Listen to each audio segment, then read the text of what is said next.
Duha ka mga pulis nga assigned sa Pototan Municipal Police Station arestado matapos nadakpan nga nagapahubog kag namahog pa nga patio ng ila hepe. Nakatutok John Sala live sa Police Regional Office 6. John?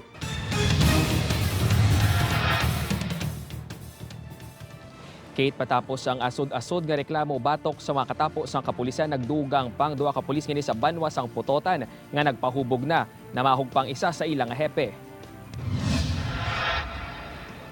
Magapakatubang sa mga sampaw-sampaw nga kaso administratibo ang kriminal ang duha ka pulis nga naabtan nga nag-inom-inom samtang on duty sa sulod mismo sang Pototan Municipal Police Station.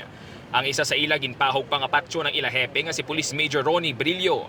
Ginkilalang mga arestado nga sanay patrolman Joric Ace Elisan kag Police Corporal Esil Penarubia. Nagpatigayon sang inspeksyon ng PRO6 sa Pototan MPS kag didto nadakpan ang duha nga nagainom-inom kag wala pa nakasuksok sang uniforme. May ginkantuan nga namatsa ng hepe sang among ation apang nagbalik ini sa estasyon para komprontahon sanday Elisan kag Penarubia.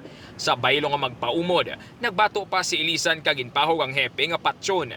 Nagpinalupok man ini sa gwa sang police station gamit ang iyang 9mm service pistol. Pagkatag sila, mag-inom sila, kung may problema sila, ako na lang nila tanan na hindi na magdalahig. Duduro lang kaya haki ko sila. Subong hapon gindala na sa Campo Delgado ang duwa para sa ballistic examination. Gintinguan sang news team nga makuha ang bahin sang duwa ka pulis apang nagpamalibad ang maini nga maghatag sang komento. Wala sir.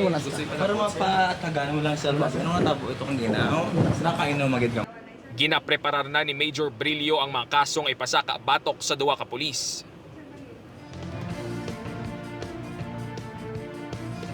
Kate, subong hapon na gintinguan niya pulis sa Major Brillo nga mapasaka ng kaso administratibo kag kriminal batok sa duwa ka pulis. Kate?